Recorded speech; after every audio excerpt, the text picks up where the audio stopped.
Buonasera a tutti, buonasera a tutte e tutti. Porto i saluti dell'Ateneo Veneto e del Festival delle Idee per questa prima in assoluto in questo luogo che è appunto l'Ateneo Veneto. E è la prima volta che il Festival delle Idee arriva in questa antica istituzione veneziana e veneta, e di cui io sono stato anche presidente. Io sono Michele Gottardi, per chi non mi conoscesse, sono stato presidente di questa istituzione. La presidente attuale, Antonella Magaraggia, è via, quindi do volentieri il saluto al suo posto, così come porto anche il saluto del Festival delle Idee. La direttrice Maria Capuano è impegnata in un'altra situazione, e dunque volevo dirvi che questa è la prima volta che il festival raggiunge l'Ateneo Veneto, che è però storicamente il luogo delle idee di questa città, il luogo dove si dibatte.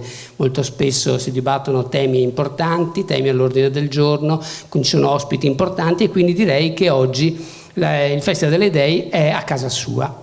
Ed è a casa sua con un'artista, una giovanissima artista e doppiamente figlia d'arte, come Frida Bollani Magoni, su cui, se siete così numerosi qui questa sera, non serve che io spenda alcuna parola per introdurla e anche per lasciarle subito il posto, ma vorrei solo dire che di questa artista che recentemente ha scritto un suo libro che si chiama La mia musica, noi ascolteremo alcune riflessioni condotte dal giornalista musicale Andrea Giovannetti, e ascolteremo dei brani e delle musiche e dei brani, perché il linguaggio di Frida Bollani Magoni è un linguaggio universale, ed è questo che lei ha voluto testimoniare, declinando, facendo in modo che quello che era una difficoltà diventasse un'opportunità. Frida è ipovedente e però è riuscita a stimolare un udito finissimo, tanto che l'ha messo, come dire, a partito di un'arte molto elevata, molto forte, usando, come dice lei stessa, come scrive lei stessa nel suo libro, usando le orecchie al posto degli occhi e le note al posto dei colori. Quindi questo udito finissimo e questa sensibilità fortissima noi avremo modo di vederla questa sera, alternata anche a delle riflessioni su questo linguaggio universale che è la musica. Dunque io vi devo solo augurare buon divertimento, che sarà lo stesso che seguirò io, e vorrei introdurre qui con voi Frida Bollani Magoni.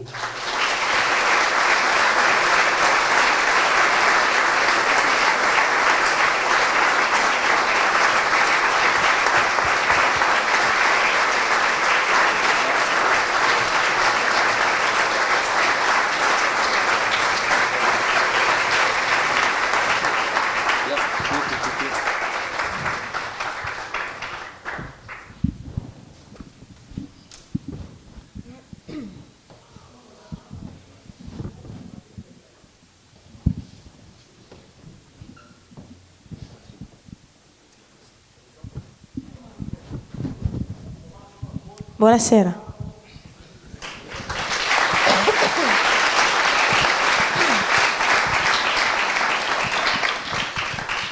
Beh, le presentazioni le hanno già fatte, quindi direi che possiamo partire direttamente con un po' di chiacchiere. Nel tuo libro, appunto, La mia musica, edito da PM, è uscito qualche giorno fa, dici che quando un giornalista ti fa questa domanda è diverso da quando te la fa un adolescente in uno degli incontri che fai con le scolaresche, però la musica secondo me ha il potere di farci andare dove vogliamo e farci essere chi siamo, quindi facciamo finta che sei davanti a una gigantesca scolaresca e quindi ti chiedo, che cos'è per te la musica? Allora, io, come ho scritto nel mio libro, ci tengo a utilizzare una definizione che in realtà non è propriamente mia, di creazione mia, ma viene da una frase che mi ha detto mio nonno qualche anno fa, quando frequentavo le medie, e avevo un compito assegnato di scrivere in breve, proprio in una frase, che cos'è secondo me la musica, definizione di musica. E io ho pensato, come anche ho pensato stessa cosa quando mi è stato proposto da PM di fare questo libro, ho detto ma io non sono un saggio, non sono un critico musicale, perché dovete sapere che questo libro mi è stato proposto come un saggio sulla musica. Devi scrivere un saggio sulla musica. E io, a parte non ho mai scritto neanche niente, questa è la prima volta. E due, insomma, non è che sono proprio un'esperta, però ho voluto utilizzare una frase che ha detto mio nonno appunto quando gli ho chiesto che cosa devo fare, secondo te cosa devo scrivere in questo tema scolastico. Mio nonno non era musicista, non è un musicista, ma è un grande amante della musica, mio nonno Roberto Bollani, e mi disse questa cosa, disse la musica è un linguaggio universale, comprensibile e accessibile a tutti. E questa secondo me è la definizione di musica più bella che io abbia mai sentito. Con tutto il rispetto ai musicologi, questa è la più bella che io abbia mai sentito, perché la musica è un linguaggio, senza dubbio, l'arte è un linguaggio, in qualsiasi forma si presenti, no? La musica però va oltre le lingue, va oltre la lingua in cui viene scritto un testo, va oltre...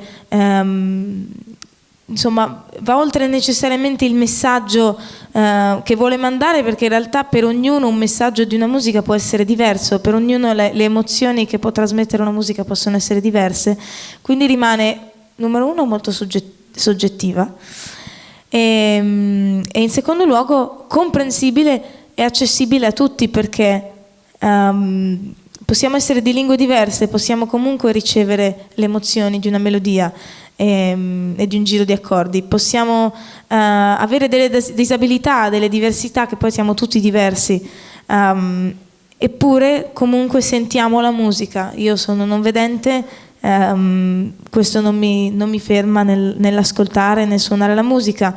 Anche, pensate, i sordi ascoltano la musica, perché in realtà c'è tra l'altro una percussionista sorda, che ho citato nel mio libro, Evelyn, ora non mi ricordo il cognome in questo momento, comunque lei da bambina perse l'udito e da quel momento ha continuato a studiare, a suonare la musica sentendo semplicemente le vibrazioni.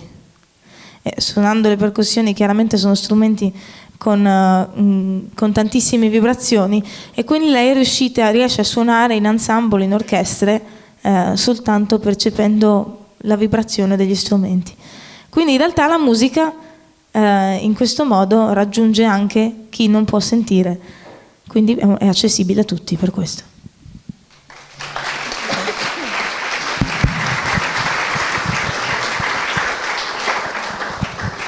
A questo punto, visto che siamo qui non solo per chiacchierare, ma anche per ascoltare un po' di musica... Di già?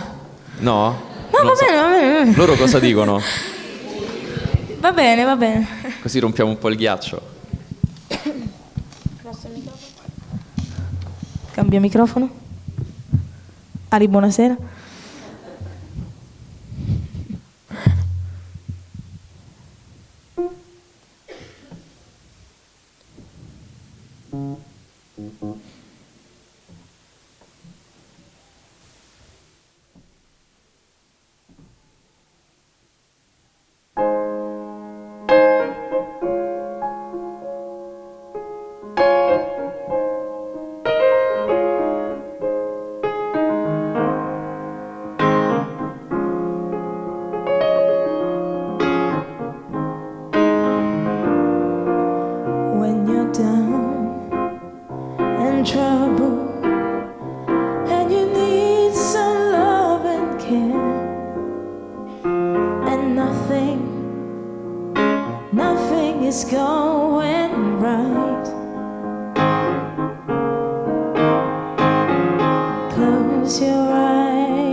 even your darkest night. You just call out my name, and you know wherever I am, I'll come running to see you again. Winter, spring, summer or fall, all you have to do is call, and I'll be there, yes I will. You've got a friend.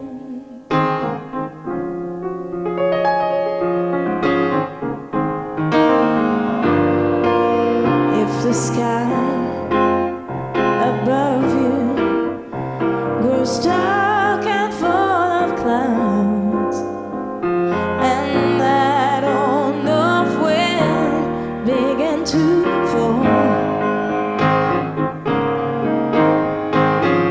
keep your head together and call my name out loud. Soon I will be knocking at your door. You just call out my name, and you know wherever I am, I come running, running, running, yeah, to see you again. Winter, spring, summer or fall, all you have to do is come, and I'll be there, yes I will. Now ain't it good to know that you've got a friend, when people can be so cold? They'll hurt you and desert you and take your soul if you let them. But don't you let them. You just call out my name, and you know wherever I am, I'll come running, running, running to see you again. Winter, spring, summer or fall, all you have to do is come, and I'll be there, yes I will. And I'll be there, yes I will. And I'll be there, yes I will. You've got a friend. Now ain't it good to know that you've got a friend? Ain't it good to know that you've got a friend?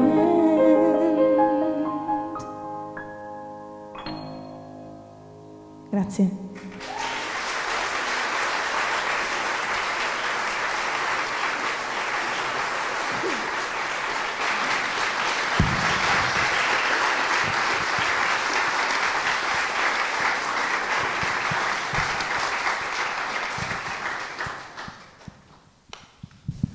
Essere qui vicino e sentirti suonare da mezzo metro è una cosa potentissima. Grazie. Non sono autoctono, non so se lo dico correttamente. Ho i penotti, giusto?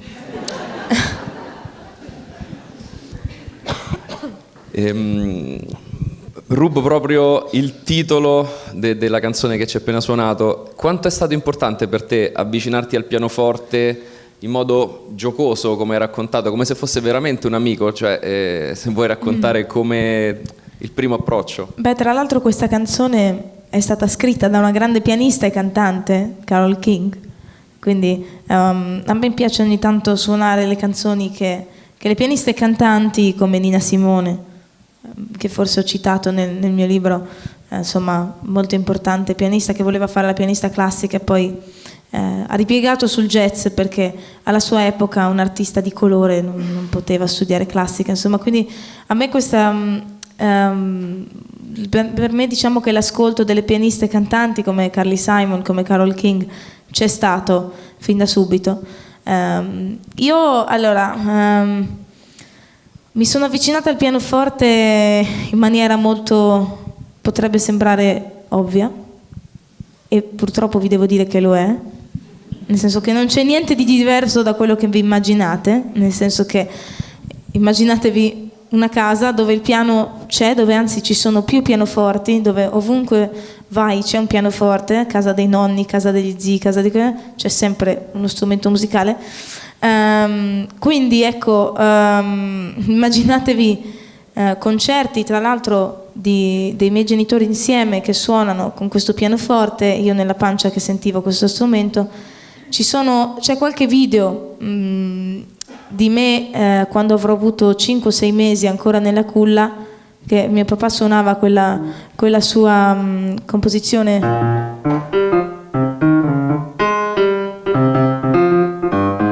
E io mi muovevo così nella culla, ballettavo così a tempo. Quindi è partita così. E poi grazie al pianoforte ho imparato a riconoscere le note, quello che poi si chiama orecchio assoluto, di cui forse poi volevi chiedermi dopo, quindi non mi dilungo su questa cosa perché poi tendo a essere molto prolissa. Siamo qui per ascoltarti. Vedi la risposta di prima. Però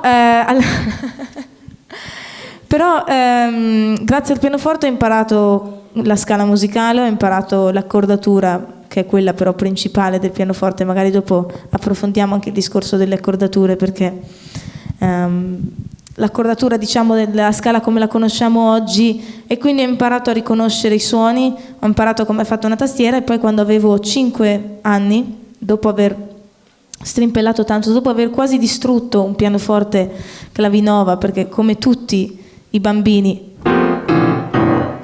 facevo così, era di mio zio questo pianoforte, che è qui stasera, mi dispiace tanto perché mi sa che dopo certe improvvisate che sono registrate su cassetta, vedi, io ho tutti dei ricordi che ancora alcuni li conoscete perché sono stati condivisi da me sui social per prendermi in giro da sola, altri ancora no, però io da piccola ero come tutti i bambini, no? Che cominciano a strimpellare. Cito una cosa, particolarmente un video che mi ha fatto vedere mio papà qualche anno fa, in cui io mi ero messa in testa di suonare il jazz. Qual è il punto? Io sentivo queste dissonanze, no? Che a me sembravano senza senso, no? Che ogni tanto usano i jazzisti, e quindi io a mio modo cercavo di imitare entrambi i miei genitori, quindi suonando il piano come avete appena sentito a caso, e poi strillando, perché secondo me mia mamma strillava jazz così 3 minuti, come mio papà, o come si dice in Toscana mio babbo, dietro che si metteva le mani tra i capelli. Io cosa faccio adesso? Questa figlia mi diventa, pensavo di aver fatto una musicista, invece poi le cose sono migliorate. Le cose sono migliorate decisamente. A 5 anni mi sono decisa a studiare, anche se dopo qualche tentativo a me la musica in braille non mi piaceva. Non riuscivo a concentrarmi a leggere uno spartito, quindi per 2 anni ho studiato a orecchio con un insegnante santo, Ugo Bongianni, produttore anche musicale, che ha lavorato con Mina e Celentano poi successivamente eccetera, che mi insegnava, veniva ogni domenica mattina e mi insegnava dei pezzi suonandoli a orecchio da uno di quei libri per bambini, no? Del primo pianoforte, queste cose qui. Dopodiché però ci siamo resi conto che non si andava molto lontano senza poter leggere uno spartito, e che le basi della musica classica erano importanti, e quindi è entrato in gioco Paolo Razzuoli, di cui parlo sempre, che è un insegnante, ex presidente di conservatorio eccetera di Lucca, che è non vedente anche lui, ma nella sua carriera non aveva mai insegnato a un musicista, a uno studente non vedente, quindi per lui era una prima volta. Lui era così abituato a doversi rapportare con persone che leggevano il pentagramma, perché La musica in braille, per spiegarvi brevemente, non utilizza il pentagramma, è soltanto un testo, è come leggere un testo normale, semplicemente con le note musicali che sono scritte in modo diverso ovviamente. Era così abituato, no, a rapportarsi con persone vedenti che non era abituato nemmeno lui. Però mi ha insegnato la notazione musicale braille e sono andata avanti a studiare con Paolo Razzuoli per molti anni, fino poi, sempre sotto la supervisione sua, a entrare a iscrivermi alle medie musicali, al liceo musicale, eccetera eccetera, e basta in realtà. Anno sabbatico poi, liceo musicale, dove poi ho iniziato a studiare anche canto, perché insomma anche lì potrebbe sembrare ovvio e infatti lo è. Suono il piano e canto, vabbè, cioè potevo fare, non so, la violinista, no. Però racconti che hai provato a fare anche quello, una volta, una lezione? Una volta una lezione? Di violino, hai provato anche quello alla fine? Ah, è vero! È vero, ho provato, per farla breve, dopo una lezione e dopo aver provato a suonare con l'archetto, aver fatto il solito suono che si sente nelle aule di violino, così, ho deciso, no, i violini preferisco ascoltarli. Ho fatto, mamma, i violini preferisco ascoltarli che suonarli, però grazie di questa esperienza. Nel libro racconti che a scuola, al liceo soprattutto, eri un po' anarchica nello studio, se vogliamo. Questo però ti ha aiutato a creare un tuo stile personale piuttosto che a tenerti semplicemente ai testi scolastici, fondamentalmente, a eseguire la musica così come è scritta? Qui bisognerebbe aprire un sito, nonfatecomefrida.it, come dico io, nel senso che a scuola, allora, sono sempre andata molto bene a scuola, non è questo il discorso, però ho sempre fatto le cose un po' troppo a modo mio, non solo nello studio, che io tendevo spesso, come si dice, un po' a ripetere a pappagallo, no? Soprattutto certe materie che magari erano non molto visive. Io mi ricordo una volta di aver discusso con un professore di storia dell'arte per farmi dare un 6, perché ho detto, ma io ti sto ripetendo a pappagallo, io queste cose non le capisco bene. Ho sempre avuto un rapporto difficile con la matematica, eccetera, no? Però ci sono quelle 3 cose: musica, inglese e forse un pochino di letteratura, di italiano, insomma, ero sempre stata molto brava con la grammatica italiana.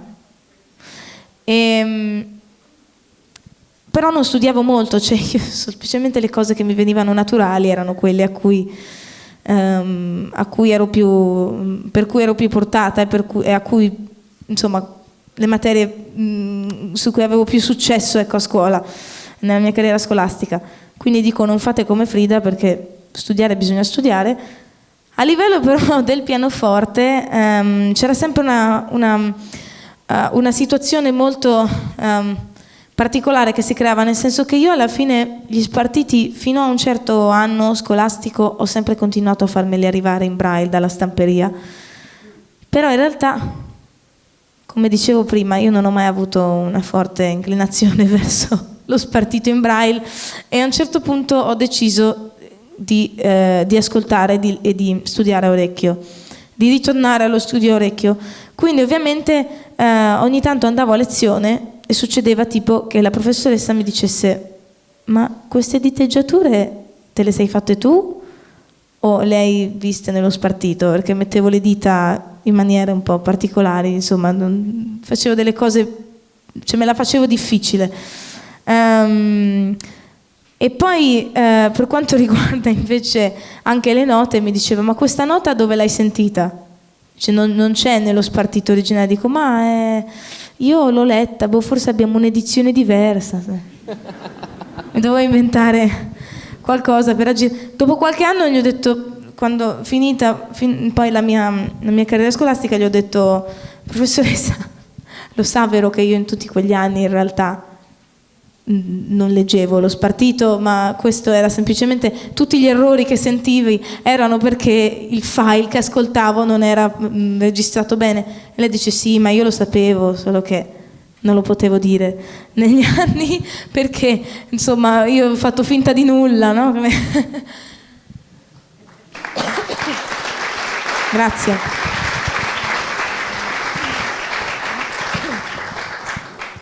C'è stato un momento in cui ti sei detta voglio diventare una musicista, oppure è una cosa che è successa in maniera naturale? È una cosa che è successa in maniera naturale abbastanza da sempre. Sono cambiate un po' le modalità con cui io volevo fare la musicista, nel senso che lì per lì avevo deciso di diventare pianista concertista. Poi pianista come mio papà. Sai, quando i bambini che hanno l'eroe del genitore, no, voglio essere come mio papà. Dopodiché devo aver pensato, però non posso essere una fotocopia esatta di mio papà, devo anche avere qualcosa di mio, no? E quindi quando mi sono avvicinata poi al canto ho pensato no, io faccio la cantante, che noia studiare il piano classico, faccio la cantante. Invece poi alla fine sono arrivata, per fortuna direi, per fortuna per me, perché suonare il piano e accompagnarsi cantando è una potenza in più, nel senso che è un valore aggiunto secondo me all'artista riuscire ad accompagnarsi bene. Quindi ho deciso, va bene, io ho studiato un po' di pianoforte ed è giusto che non lo molli lì, e quindi ho deciso di dare a entrambi gli strumenti la stessa importanza. Ovviamente percepita così sono una cantante pianista, nel senso che la maggior parte delle canzoni che suono le canto e mi accompagno, però gli strumentali mi piacciono anche tanto, sto componendo anche degli strumentali per pianoforte, e quindi siccome il pianoforte è il mio migliore amico, la voce potrei dire che è la mia migliore amica, ma in realtà la voce sono io, perché la voce è uno strumento che è dentro di noi, e quindi è come essere io sul palco con il mio amico, il pianoforte.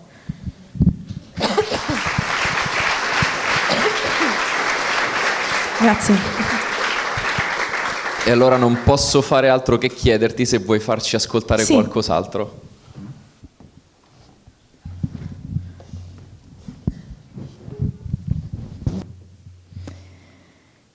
Beh, questa canzone l'ho scritta io, vorrei suonare qualcosa di mio, è una canzone nuova, inedita, si chiama The Color of My Music e parla di un tema che si può dire mi sta molto a cuore, cioè il mio rapporto con la musica data la mia ipovedenza. L'ho scritta con l'aiuto al testo di un musicista che si chiama Mark Glentworth, che tra l'altro è qua stasera. Questa è The Color of My Music.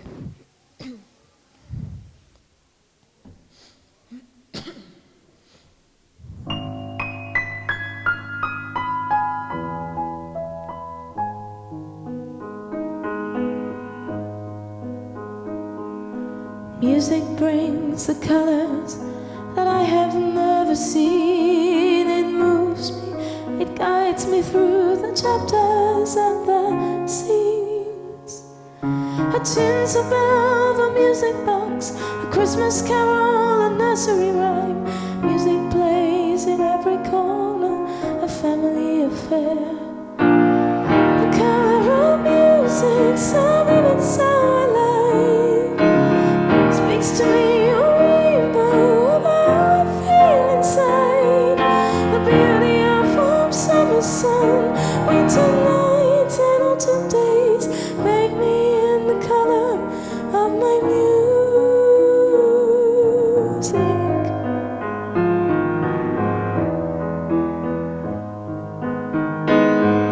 I may not see the clothes you wear or the color of your hair. It's your soul that I see so very clear to me. Sitting at this piano now feels like home to me. From sea to sea, from white to white. The color of music, so vivid, so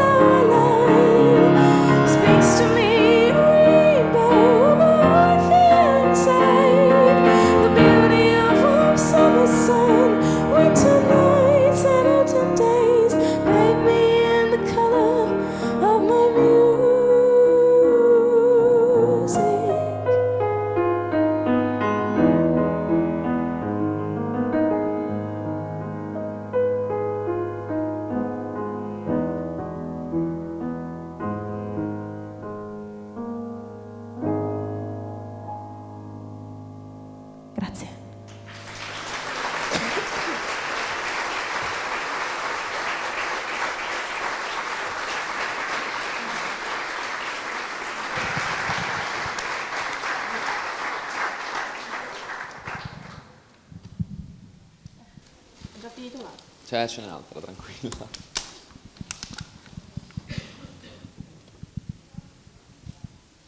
Buonissima l'acqua di Venezia, direttamente Dai canali speriamo di no. purificata. dai canali. Come abbiamo accennato anche prima, tu cerchi di approcciarti a più o meno a tutti gli strumenti musicali che puoi e ne collezioni anche diversi. Sì, guarda, uno è proprio qua, dopo ve lo faccio sentire. Lo sai cos'è questo? Ah, il kazoo. Sì, il mio strumento preferito. Quanto è importante la curiosità per un musicista? Molto, è molto importante per tutti in realtà, nel senso che la vita è un viaggio in cui non si finisce mai di imparare e quindi per un musicista questo sta nel ricercare modi diversi di suonare, strumenti diversi, tecniche diverse, tipi di musica diversi, artisti diversi a cui ispirarsi, eccetera, eccetera, eccetera. Anche al di là della musica, della ricerca musicale, ma anche la ricerca storica, la ricerca, no? Sulla storia dell'arte, eccetera. Io proprio oggi qua ho notato che c'è una collezione di libri antichi, ho chiesto, no? Per esempio, da dove vengono questi libri dell'Ottocento, conservati perfettamente qui. Ecco, quindi queste ricerche che poi a volte possono anche ispirare, no? Per idee di album, di canzoni, eccetera. Quindi la ricerca è sempre importante, è sempre continua. E c'è qualche strumento che vorresti imparare a suonare, in particolare soprattutto? Io prima ho parlato di violino e purtroppo ho un grande ostacolo ancora da superare, che è quello degli strumenti a corde in generale, la chitarra, il basso, il banjo. Strumenti che mi piacciono molto, il sitar, anche, di cui ho fatto una lezione, l'ho trovato abbastanza intenso. È uno strumento indiano, per chi non sa cos'è il sitar, è uno strumento indiano che ha 7-8 corde sopra e poi tutta una serie di 13 o 14 corde di risonanza sotto, che non si suonano ma sono semplicemente lì per vibrare, no? Se corrispondono alla nota della corda che stai suonando sopra. È un casino. Poi le corde sono, no davvero, le corde sono di acciaio, cioè le dita diventano rosse ogni volta. Devi tirare questa corda, per fare un glissando devi tirare per così questa corda d'acciaio enorme, però è bellissimo. Si suona alla indiana, no? A gambe incrociate, seduti per terra col tappeto con gli incensi e la musichina indiana, però è bellissimo. Solo che io ho sempre avuto un ostacolo con gli strumenti a corde che sto cercando piano piano di superare. Qualche accordo alla chitarra lo suono, ma non ancora da portarmela sul palco, però chi lo sa. Prendendo spunto da questo, e appunto hai parlato di sitar, di kazoo, di pianoforte, di violini, sì. Tu nel libro dici spesso, anzi proprio forse è una delle prime cose che metti proprio bene in chiaro, che per te non esistono generi musicali, cioè esiste la musica. Secondo me questa è una cosa molto chiara anche nel disco tratto dal tour che hai fatto, che si chiama proprio Primo Tour, per esempio in Supreme di Robbie Williams, dove suoni la canzone, poi a un certo punto passi a un ritmo di bossa nova, poi ritorni al pop e poi c'è un accenno di I Will Survive di Gloria Gaynor, che ovviamente viene ripreso anche da Robbie Williams. Cioè non esiste un genere per te, c'è la musica che comprende tutto. No, tra l'altro il discorso anche di Supreme, come ti dicevo prima, fuori onda, come si suol dire, è che quando hai una melodia pop, che non voglio dire banale, però semplice, diciamo così, la devi rendere più interessante in qualche modo, no? E quindi sei un po' costretto, almeno se vuoi fare una cover fatta bene, perché il concetto di cover è di rifare qualcosa a modo tuo, non di copiare Robbie Williams in questo caso. Ovviamente devi inventarti qualcosa per renderla più interessante, almeno nel mio caso io cerco sempre di renderle più interessanti le canzoni, non che Robbie Williams non sia, però sai, piano e voce da sola, devi anche trovare un modo diverso di suonare, nel senso che un arrangiamento come quello di Robbie Williams, che è molto concentrato sulla batteria, sulle percussioni eccetera, se io sono da sola col pianoforte non rende, e quindi per trovare un modo di farla che sia mio, ho pensato alla bossa nova, ho pensato sia un po' di cavolate varie, insomma, così, ecco. I Will Survive in realtà c'è già, anche nell'originale. Grazie. I Will Survive in realtà c'è già anche nell'originale, non sono io che... Però ci sta. Ecco. Leggendo il libro ho scoperto che abbiamo una grande passione in comune, e devo dire che quando in un certo punto dici che ti è stato chiesto se avessi la possibilità di vivere in un altro periodo storico quale sceglieresti e chi ti piacerebbe incontrare, io già sapevo che saresti andato a parare sugli anni 60 e sui Beatles. Avrei voluto essere una groupie in studio con i Beatles. No, lo dico, veramente. Ma che magari poi facevo la corista, no? O prendevo una parte di pianoforte in un loro pezzo. No, allora i Beatles per me sono fantastici. Aggiungo una cosa, che io avrei voluto essere in studio con i Beatles durante la creazione di un disco in particolare, che è Sgt. Pepper. Lo so che su questo abbiamo gusti diversi perché tu preferisci Abbey Road. Però Sgt. Pepper's Lonely Hearts Club Band è l'ultimo disco effettivamente che hanno fatto i Beatles da Beatles uniti insieme, perché purtroppo dopo questo persero il loro manager e persero un po' la direzione, andarono in India, fecero tutti la loro strada, e i dischi che sono usciti dopo sono un pochettino più individuali, cioè c'è Paul McCartney da solo che suona, John Lennon da solo. Si sono create 4 individualità diverse, che poi è il motivo per cui i Beatles si sono separati, no? Però Sgt. Pepper's Lonely Hearts Club Band è l'ultimo prodotto proprio dei Beatles come gruppo, secondo me, e lì viene fuori una persona che in realtà si potrebbe dire, e infatti non è la prima volta che lo sento dire, che lui in realtà era la vera spinta dietro i Beatles, nel senso che sì, questi 4 ragazzi di Liverpool scrivevano bene e cantavano, però in realtà senza George Martin non andavano da nessuna parte, e non è la prima volta che l'ho sentito dire. E George Martin stesso ha scritto un libro proprio sulla registrazione di questo album, che è uno di quei libri che io potrei leggere 10 volte, 100 volte e sempre appassionarmi e sempre imparare qualcosa di nuovo, perché magari ti rischi di perdere tutti i dettagli, perché è un libro dove in ogni capitolo viene dettagliatamente descritto quando è stata registrata quella particolare canzone, come, e tutto quello che ci stava dietro dal punto di vista tecnico, in un mondo in cui la tecnologia ancora non c'era, e per registrare bisognava prendere dei nastri, appunto registrare sui nastri, e poi quando volevi tagliare o adoperare insomma in un certo modo la registrazione in quella che noi chiamiamo post produzione, non c'erano gli effetti digitali di adesso, le cose che sì, allora c'è una traccia digitale, taglio, fine. No, lì era una cosa molto fisica, bisognava per forza andare a tagliare un nastro nel punto preciso e non si può tornare indietro. Quindi ci sono questi capitoli in cui lui racconta, non so, che i Beatles volevano, poi loro facevano delle richieste assurde, tipo John Lennon voleva una registrazione tagliuzzata di una banda, non so, degli anni 30, una banda popolare che sembrasse un po' psichedelica, quindi cosa hanno dovuto fare? Hanno preso un nastro di una registrazione vecchia di questa banda e l'hanno tagliato in 1000 pezzi, buttati all'aria, e poi l'hanno ricomposto a caso.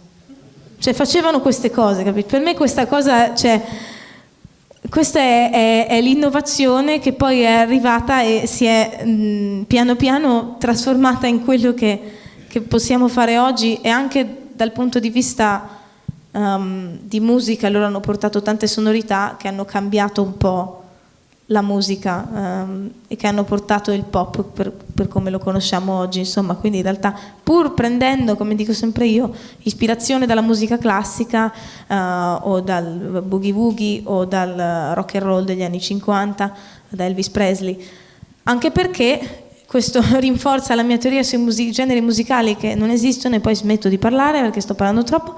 nel senso che ogni tipo di musica è influenzato da qualcosa che è venuto prima, ognuno di noi è influenzato da quello che c'è stato prima. La nostra storia, cioè banalmente, no? La nostra storia proprio degli umani sulla Terra, noi siamo quello che siamo perché ci sono stati prima altre generazioni che hanno, che hanno vissuto, che hanno inventato certe cose, eccetera. Quindi sicuramente, non per dire che non ci sia più niente di originale nel mondo, però tutta la musica viene da quello che c'era prima.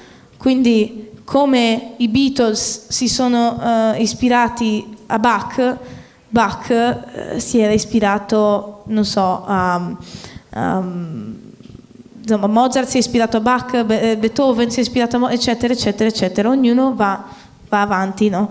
Riprendendo quello che c'è stato prima. E poi parliamo di musica pop, no? Musica pop cosa vuol dire? Vi faccio questa domanda, guarda, voglio vedere. Se qualcuno sa che cosa vuol dire pop. Popolare, esatto. Ma popolare nel senso di canti popolari o nel senso di musica conosciuta che ascolta il popolo?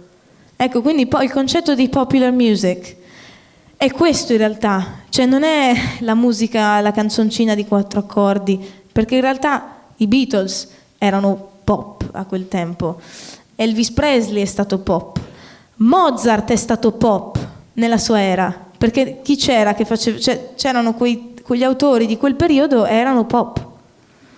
Quindi in realtà la musica pop è tutta la musica che in un periodo è conosciuta, quindi non esistono i generi musicali.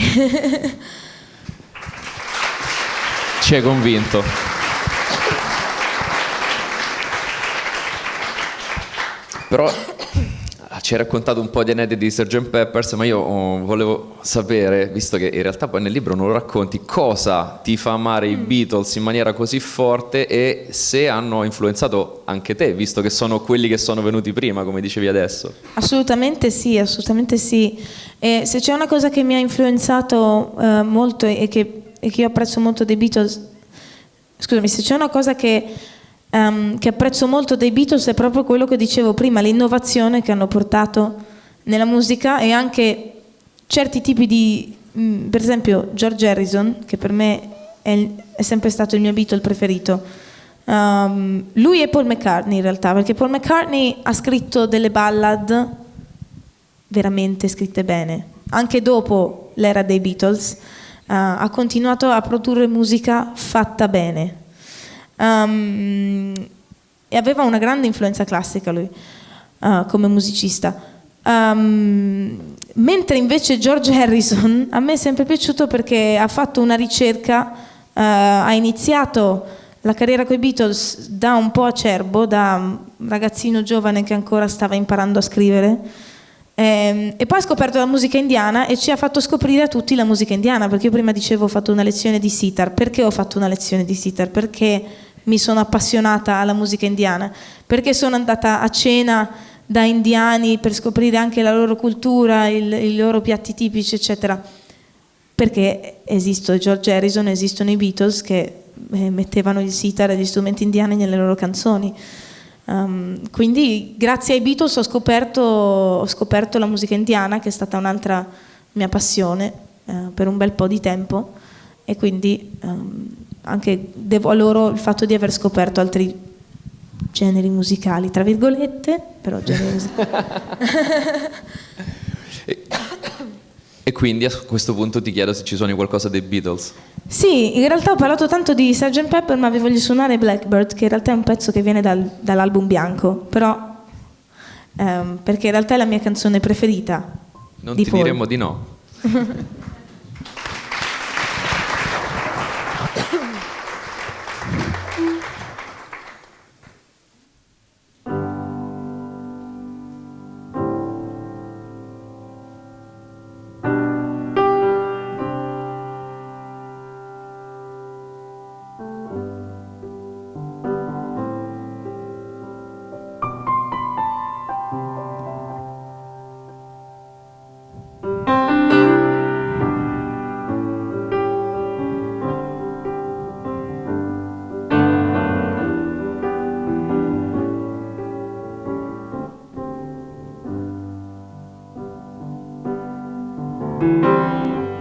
Blackbird singing in the dead of night. Take these broken wings and learn to fly. All your life, you were only waiting for this moment to arise. You were only waiting for this moment to arise. Blackbird singing in the dead of the night. Take these sunken eyes and learn to see. All your life, you were only waiting for this moment to be free. Blackbird fly, blackbird fly into the light of a dark black night.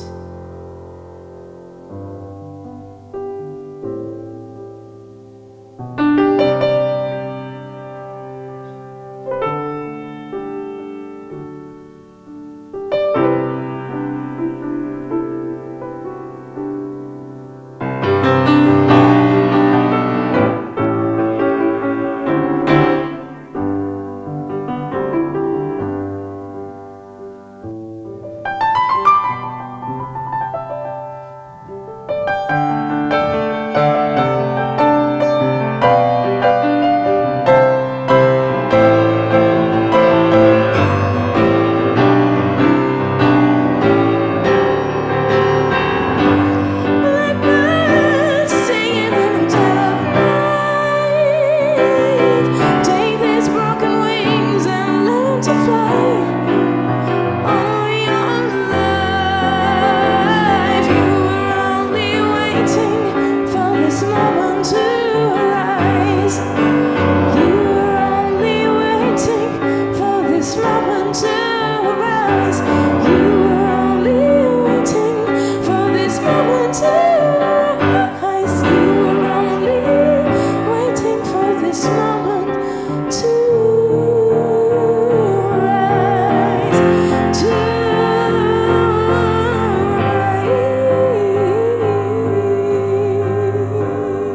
rise.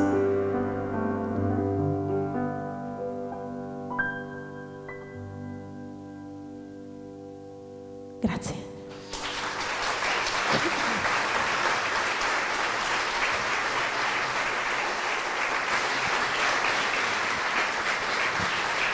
Grazie.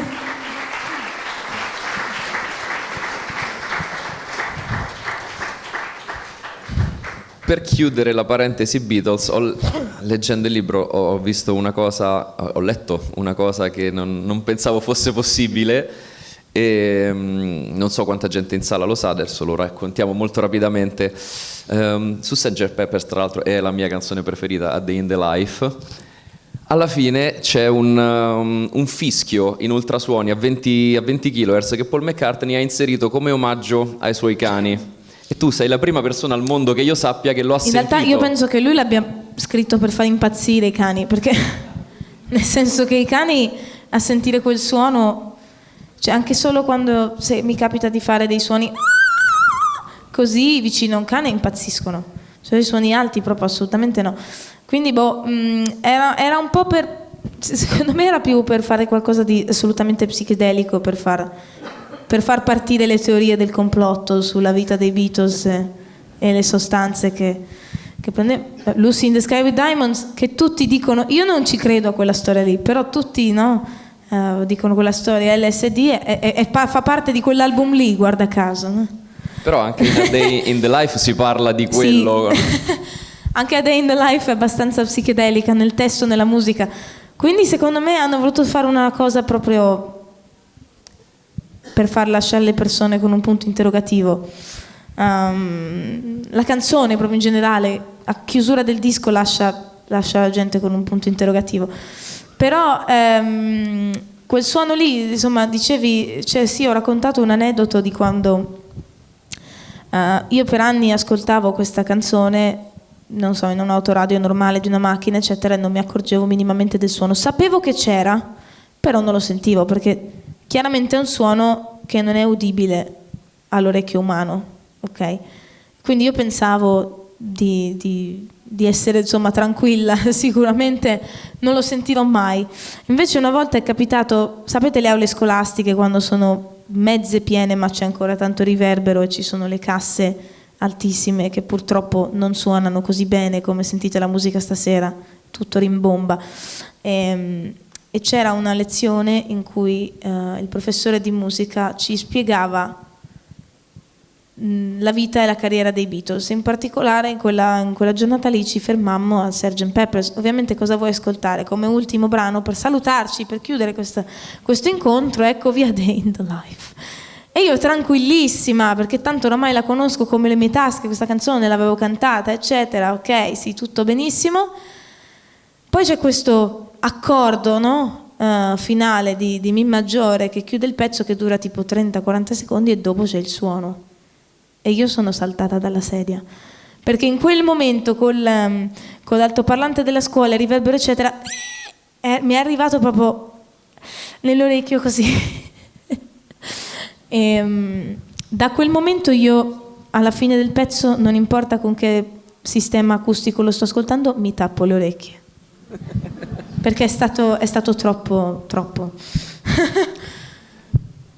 Parlando di questo, legandomi anche a una cosa che hai accennato prima, tu ovviamente, avendo l'orecchio assoluto, il dono dell'orecchio assoluto, sì, devi anche ascoltare il pianoforte accordato solo sui 440, perché così riesci a riconoscere le note. Sì, spieghiamo bene al nostro pubblico di stasera cosa vuol dire 440. Allora, 440, 440 sono gli hertz di questa nota qui. Questo è un La a 440 Hz, che è l'accordatura standard in cui viene accordato il pianoforte, in cui sentite sempre l'orchestra, no? All'inizio del concerto che comincia ad accordare, no? Partono sempre da là.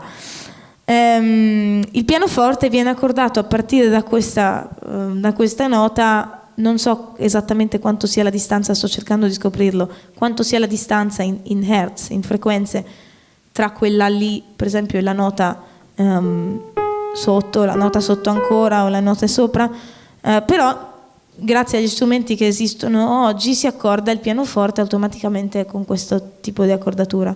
Qual è il problema? Che non siamo sicuri che questa sia l'accordatura che veniva usata in passato. Infatti ci viene suggerito, le orchestre addirittura si accordano a 442 Hz, che è leggermente sopra. Già a me dà fastidio, perché poi arriviamo al punto dell'orecchio assoluto. Purtroppo quando ci si abitua a un certo suono in un'accordatura, se l'accordatura viene spostata, la nota è la stessa, ma per una persona come me in realtà non lo è. La musica barocca ci viene suggerito che veniva suonata a 415 Hz, quindi vuol dire che questo La praticamente suona così. È un'altra nota, è un La bemolle, quindi per me diventa automaticamente La bemolle. Questo vuol dire che se io suono uno strumento accordato a questa 415 Hz io non mi ci oriento, perché tutto suona diverso da quello che io sto toccando sulla tastiera, perché purtroppo mi sono troppo abituata a distinguere i suoni e ad accoppiarli con la nota sulla tastiera. Cioè io, avendo studiato da pianista in primis, penso al suono, penso alla nota sulla tastiera, anche se non ce l'ho di fronte, penso comunque che sulla tastiera si trova più o meno in un certo punto. Quindi quando questa tastiera viene spostata di mezzo tono, cambia tutto.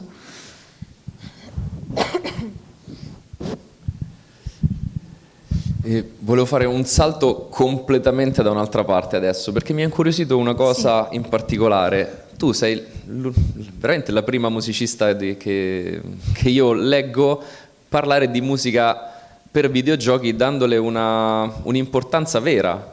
E fatalità, questo forse non so neanche se lo sai, cosa di 2 giorni fa, PlayStation ha annunciato un tour incredibile nei palasport di tutta Europa per suonare le canzoni dei videogiochi con un'orchestra, ma in arene da 10-15 mila persone. E tu dici il futuro della musica è anche lì, pensi che è una frontiera che prima o poi vorrai esplorare? Allora io sono un po' di parte perché mio fratello studia, Leone Magoni Bollani, studia character design, è computer grafica e animazione, insomma, per lavorare nel campo dei videogiochi.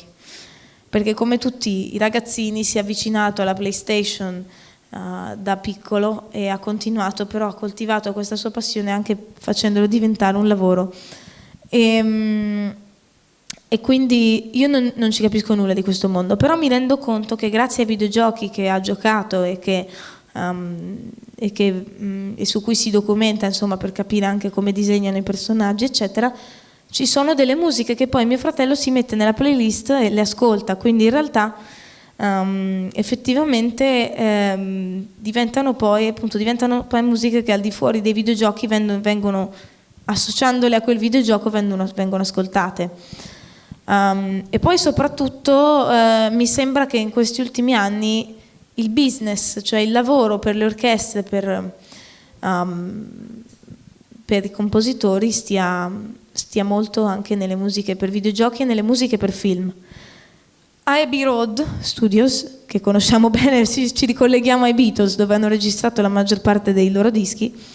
Adesso, insomma, un amico di famiglia lavorava lì, diceva che la maggior parte del lavoro, oltre a rimasterizzare i dischi dei Beatles e dei Pink Floyd, era orchestre che registravano musiche da film e musiche da videogiochi, la London Symphony, eccetera, eccetera, no? che registrano musiche di film. Quindi chiaramente è un mondo che io vorrei esplorare, soprattutto per quanto riguarda i film e le colonne sonore, perché come ho detto prima a me piacciono tanto gli strumentali, ho scritto degli strumentali, sto scrivendo degli strumentali, vorrei fare dei progetti di musica strumentale e quindi mi piacerebbe tanto entrare anche nel mondo della colonna sonora, ecco. E vuoi farci ascoltare uno strumentale? Va bene, sì. Questo è un pezzo per pianoforte che ho scritto da poco, che si chiama Spring Sunrise.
Grazie.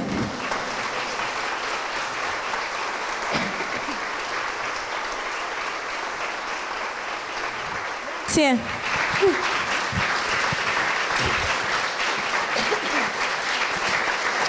Ci tengo a precisare che questo pezzo non voleva essere una presa in giro a Einaudi. No, perché mi è stato detto le citazioni di Einaudi erano volute? In realtà no. Però è un po' quello stile, no? Pianoforte, tranquillo, così. Einaudi, cioè a me comunque pianisticamente, cioè, mi è sempre piaciuto molto, perché ha sempre scritto delle cose molto semplici, senza troppe pretese, ma che hanno fatto il loro successo proprio perché sono queste musiche, no? Molto tranquille, che possono essere un sottofondo per qualsiasi cosa o possono evocare tantissime emozioni proprio perché sono semplici e arrivano, insomma, a tutti, ecco. Quello che notavo mentre suonavo, ho fatto un giro di sguardo sulla platea, ho visto almeno una ventina di persone che ascoltavano ad occhi chiusi, e questo mi ha fatto venire in mente una domanda. Pensi che al giorno d'oggi, dove corriamo tutto il giorno, i social ci distolgono da qualsiasi cosa, manchi l'attenzione nell'ascolto della musica in un certo modo, cioè che sia diventata un sottofondo invece di una cosa a cui dedicare del tempo? Dipende dalle persone, dipende da chi ascolta. Purtroppo, nel senso, non ci si può fare nulla. Se qualcuno ascolta distrattamente, se qualcuno vuole ascoltare la musica, la può ascoltare, ecco. Quindi la musica è sempre lì.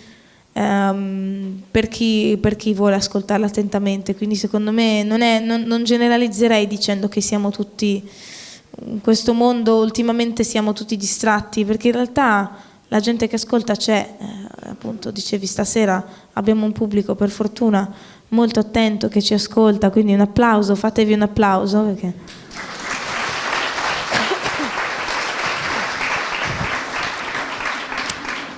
Quindi vedi, voi siete l'esempio delle persone che la musica la ascoltano e la ascoltano attentamente. Poi i social in realtà utilizzati bene sono anche un mezzo per diffondere la musica.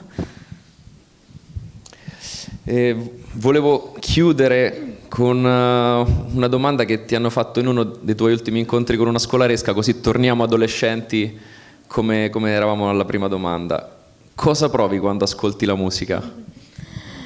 Beh, sì, me la ricordo, questa domanda me la fanno sempre e in realtà cosa provi dipende da cosa ascolti, dipende dal perché ascolti una determinata musica in un determinato momento, nel senso che se sei giù, se sei triste, a volte ti capita in realtà di ascoltare musica felice per tirarti su, è vero, eh? Oppure quando sei felice magari ascolti delle canzoni un po' più tristi per cercare un pochettino di riportarti coi piedi per terra, perché magari sei troppo felice, no? Troppo... Quindi ovviamente dipende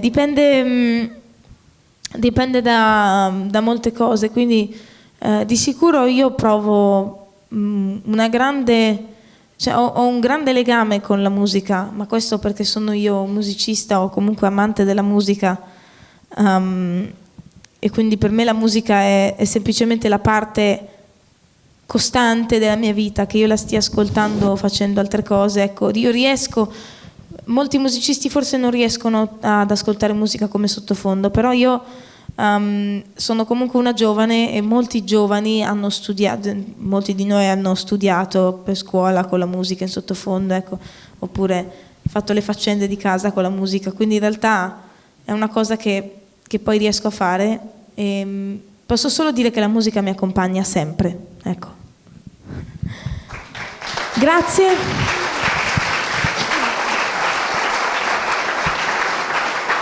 So che forse siamo giunti alla fine di questa. Qualcuno ha domande? Perché io volevo chiudere, se possibile, con un momento musicale.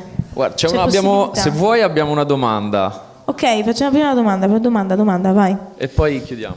No, vorrei solo sapere cosa pensa, visto che parlava delle musiche dei film, della scrittura di Sakamoto. Ecco. Sakamoto non la conosco benissimo, a parte come tutti. Ecco, questa è l'unica cosa di Sakamoto che conosco, perché tutti gli altri studenti, compagni di scuola la studiavano al pianoforte, tutti, tranne me. Io forse perché sono figlia di Bollani non mi hanno mai proposto un brano di Einaudi, né di Allevi, né di Sakamoto. Ecco, io non avrei avuto un problema col suonare Nuvole Bianche o Giorni, come tutti, no? Che studiano sempre, o il brano di Sakamoto, però per qualche motivo non mi è stato mai proposto, perché forse l'insegnante aveva un pochettino paura che mio papà gli si rivoltasse contro. Ecco.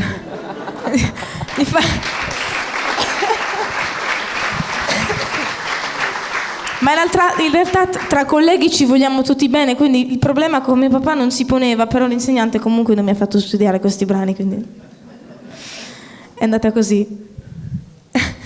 E quindi allora Abbiamo altre domande, no? Ok. chiudiamo con questo momento musicale. Dicevo prima del casuno.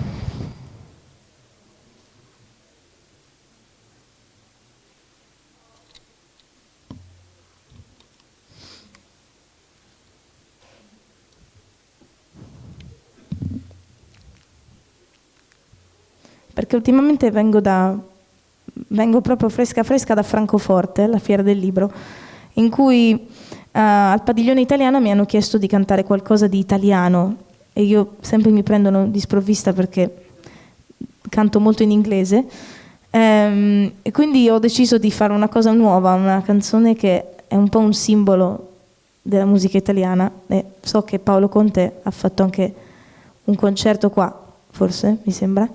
Ecco, quindi come combinare l'Italia e il casù.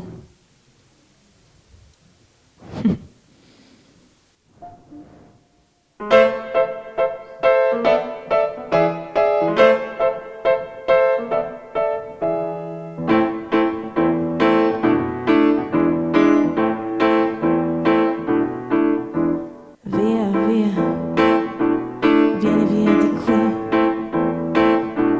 Niente più ti lega a questi luoghi, neanche questi fiori azzurri. Via, via, neanche questo tempo grigio, pieno di musiche e di uomini che ti sono piaciuti. It's wonderful, it's wonderful, it's wonderful. Good luck, my baby, it's wonderful, it's wonderful, it's wonderful. I dream of you.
Venezia.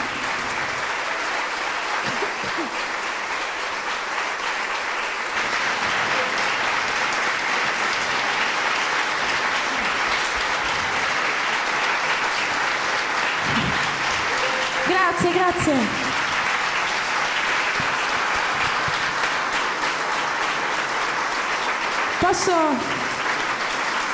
Posso dirvi solo buona serata, buonanotte, insomma buona serata prima però, buonanotte dopo.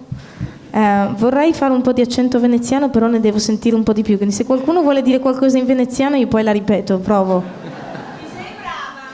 Vi sei brava. Ti sei brava. Ti sei brava. Va bene. Allora, prima abbiamo preso la barca, taxi, e c'era qualcuno che ha detto una roba tipo il capeo. Non ho capito. Qualcosa col capeo. Poi non ci ho capito più nulla.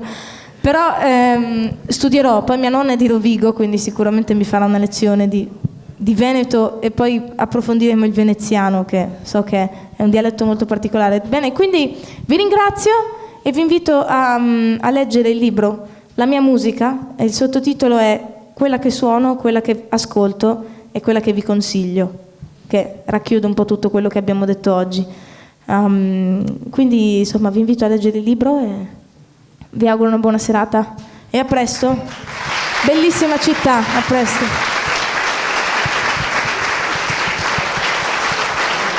Frida Bollani, Magoni. Allora, chi ha comprato il libro e vuole farselo firmare, Frida è disponibile, viene qui al palco, qui all'Egio.